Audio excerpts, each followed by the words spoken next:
ఉపోద్ఘాతం చెప్పా మొత్తం స్టోరీ మొత్తం. సో నిజంగా మరి ఇన్నాళ్ళు మనం చాలాసార్లు చర్చించాం దీంట్లో, ఎందుకంటే ఈ స్థానిక సంస్థల ఎన్నికల విషయంలో రకరకాలైన ఆరోపణలు, 42% రిజర్వేషన్, వాళ్ళు ఢిల్లీ యంత్ర మంత్రులు ఎంత చేసినా కూడా కేంద్ర ప్రభుత్వం దానికి ససేమిరాంది. సో మరి ఇప్పుడు పార్టీ పరంగా వీళ్ళు అనౌన్స్ చేశారు. సో మ్యాటర్ అయితే గవర్నర్ దగ్గర ఉంది. సో ఎన్నికల నోటిఫికేషన్ కూడా సిద్ధంగా ఉంది. మరి ఏంటి, ఎన్నికలు జరుగుతాయా లేదా అంటే కోర్టులో కేసు వేయడం జరిగింది. ఇప్పుడు 8వ తారీఖు దాని మీద హీరింగ్ వచ్చే అవకాశం ఉంది. ఏంటి సార్ అసలు ఈ కన్ఫ్యూజన్ అంతా పోవాలంటే ఏంటి, దీన్ని ఏం చేయాలి?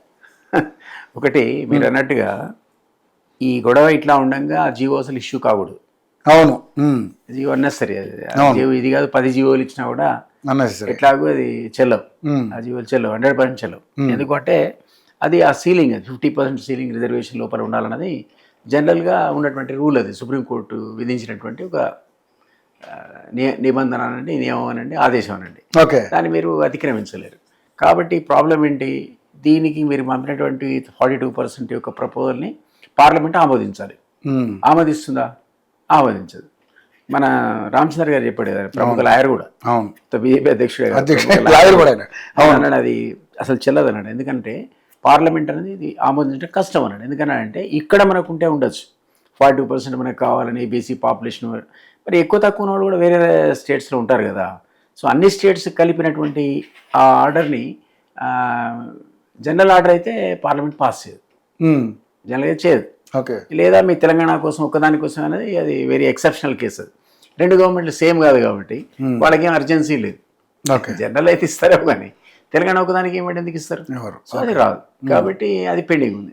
ఇది పెండింగ్ ఉంది కాబట్టి గవర్నర్ దగ్గర పెండింగ్ ఉంది, గవర్నర్ దగ్గర పెండింగ్ ఉంది, ప్రెసిడెంట్ దగ్గర పెండింగ్ ఉంది కాబట్టి గవర్నర్ దగ్గర పెండింగ్. అన్నీ కూడా అనుకోటి ఇంటర్లింక్ ఉన్నాయి. కాబట్టి రిజర్వేషన్స్ తేల్చకుండా స్థానిక సంస్థల ఎలక్షన్స్ వాళ్ళ నోటిఫికేషన్ ఇవ్వకుండా ఉండాల్సి ఉండే. కానీ అన్ఫార్చునేట్లీ ప్రభుత్వానికి ఉన్న ఇంకొక ప్రాబ్లం ఏంటంటే హైకోర్టు ఆల్రెడీ ఆదేశించింది సెప్టెంబర్ లోపల దీని సంగతి ఏంటో తెలుసుకొని. సో అందుకని సెప్టెంబర్ లోపల నోటిఫికేషన్ ఇవ్వాలి. నోటిఫికేషన్ ఇవ్వాలి కాబట్టి వాళ్ళు ఇచ్చేశారు.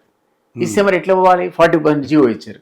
ఈ జీవోతో మీరు పోతే మొత్తం ఎలక్షన్లో ఇంతమంది మీరు అన్నట్టుగా మొత్తం ఎలక్షన్స్ అన్ని మహారాష్ట్ర తరహాలో రద్దు కావచ్చు.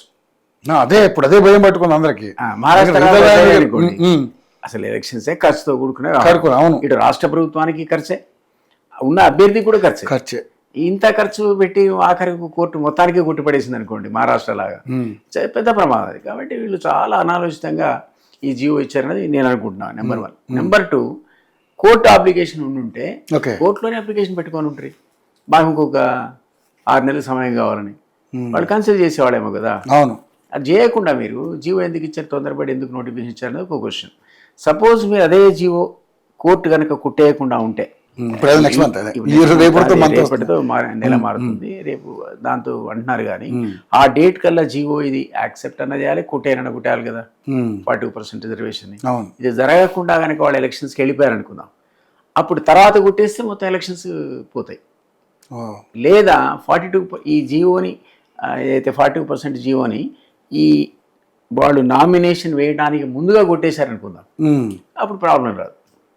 ఎందుకు రాదంటే అందరూ జనరల్గానే పోయి పార్టీ పరంగా మీరు ఇస్తా అంటున్నారు కాబట్టి, 42% మీరు పార్టీ పరంగా ఇస్తున్నారు కాబట్టి బహుశా బీసీలు కూడా సాటిస్ఫై అవుతుండొచ్చు, ఇతర పార్టీలకు కూడా అప్లికేషన్ క్రియేట్ అవుతుండొచ్చు. అరే వాళ్ళు ఇచ్చారు 42 మనం అయిపోతే ఎట్లా అని అందరు ఇస్తే అది గొడవే లేదు, జీవోకి అనుగుణంగా మీరు ఇవ్వట్లేదు కాబట్టి. కానీ జీవోకి అనుగుణంగా మీరు ఎలక్షన్స్కి వెళ్తే ఇది జల్లదని రేపొద్దున కోర్టు అంటే మొత్తానికి ఎసరు వస్తుంది. అది ప్రాబ్లం. సో రేపు జీవో పరిస్థితి ఏంటి అనేది మనందరం కూడా ఆసక్తి చూడాల్సిన పరిస్థితి. నేననేది తొందరపడి ఈ నోటిఫికేషన్ ఇచ్చారు, దాని బదులు కోర్టుని రిక్వెస్ట్ చేసి ఇట్లా ఉంది, అటు ప్రెసిడెంట్ దగ్గర బిల్లు పెండింగ్ ఉన్నాయి, ఇక్కడ కూడా పెండింగ్ ఉన్నాయి, గవర్నర్ దగ్గర ఆర్డినెన్స్ పెండింగ్ ఉంది, కాబట్టి మాకు సమయం కావాలంటే నా ఉద్దేశంలో కోర్టు ఇచ్చేదేమో అనుకుంటున్నాను. కపుల్ ఆఫ్ మంత్స్ అప్పుడు మీరు రిజర్వేషన్ తేల్చుకొని వెళ్తే బాగుండేది. అంతేగాని హడావిడిగా జీవో ఇచ్చేసి దాని ఉదాహరణ అంటే ఎట్లా, మీరు ఊరుకోరు కదా, ఎవరో కోర్టుకు పోతారు, కోర్టుకు పోతే జీవో చెల్లదు. How can you issue A GO? అవును, when the matter is pending with the governor, according to you, when the matter is pending with the president of India, నువ్వే పోయి దీక్ష చేసి జంతర్ మంతర్ వాళ్ళని తొందరగా నిర్ణయం తీసుకోమని, మరి ఎందుకు నువ్వు తొందరపడి జీవో ఇచ్చినట్టు? కాబట్టి ఈ ప్రాబ్లమ్స్ అని ఇందులో ఇంట్రికేట్ ప్రాబ్లమ్స్ ఉన్నాయి కాబట్టి ఇట్లా అది కూడా కరెక్టే. జాగ్రత్త బాబు, దసరా కానుక కింద మీరు వాళ్ళకి ఇచ్చి ఖర్చు పెట్టగానే డబ్బులు అభ్యర్థులకు హితోపలికాడు ఆయన. కరెక్ట్ కదా. మరి మొత్తానికి సరైతే రేపు పొద్దున మీరు పెట్టిన ఖర్చు అంతా వేస్ట్ అయిపోతుంది. ఆయన సలహా ఇచ్చాడు, మంచి అంటే ఎవరైతే నిలబడుతున్నారో జాగ్రత్తగా ఉండమని చెప్పాడు. వాళ్ళకి జాగ్రత్త ఉండమని చెప్పాడు. కాబట్టి నేను అనుకోవడం గవర్నమెంట్ జీవో ఇచ్చి అనవసరంగా నోటిఫికేషన్ ఇచ్చి కూడా ఈ థింగ్స్ని కాంప్లికేట్ చేసింది. అందరూ అన్నట్టుగా ఇది డౌట్ఫుల్లే. జీవో కనుక 42% జీవోని ఎలక్షన్లో నామినేషన్ కంటే ముందు కనుక కుట్టేస్తే ప్రాబ్లం లేదు. అప్పుడు అందరు కూడా పార్టీ పరంగా వాడు ఇచ్చుకుంటాడు వీళ్ళు ఇచ్చుకుంటారు మాకు తెలియదు, కానీ 40% కాంగ్రెస్ ఇవ్వాల్సిందే. వాళ్ళందరూ పోయి ఆ పద్ధతిలో ఇచ్చుకుంటే అది నువ్వు 40 ఇచ్చుకో, 50 ఇచ్చుకో, 100 ఇచ్చుకో, సంబంధం లేదు.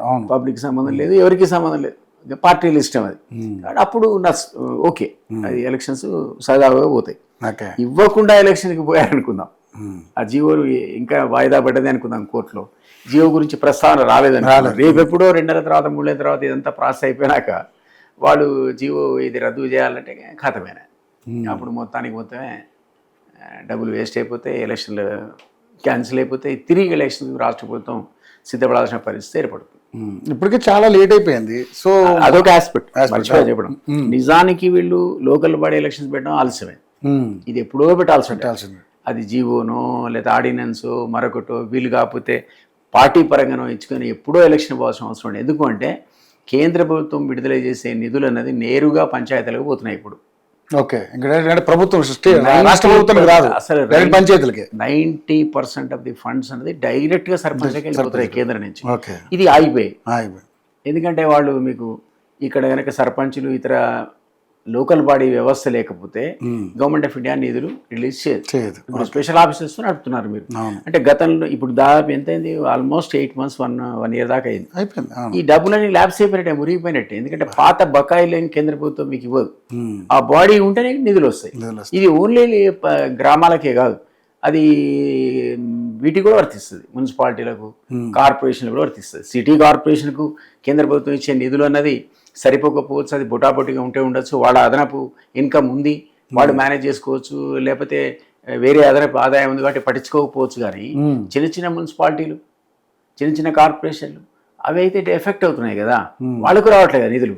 సో కేంద్ర ప్రభుత్వ నిధులు మీకు రావాలంటే అందులో అదొక అర్జెన్సీ ఉంది రాష్ట్ర ప్రభుత్వానికి. అందువల్లనే అదే కోర్టు క్వశ్చన్ చేసి మీకు ఏరా బాబు ఎప్పుడు పెడతావు అని అడిగితే వీళ్ళు సెప్టెంబర్ అని అఫిడవిట్ ఇచ్చి ఇరుక్కున్నారు. సో అదొక అర్జెన్సీ ఉంది అది ఇందులో. అందుకే ఇంట్రికేట్ అనమాట. ఉదాహరణకోటి ముడిపడి ఉన్నటువంటి చిక్కుముడి ఎక్కువచ్చింది స్థానిక సంస్థల ఎలక్షన్స్ అనేది. చూడాలి మరి ఎట్లుంటుందో. నా ఉద్దేశంలో అయితే 100% మీకు ఆ జీవో చెల్లదు, 40%. ఓకే.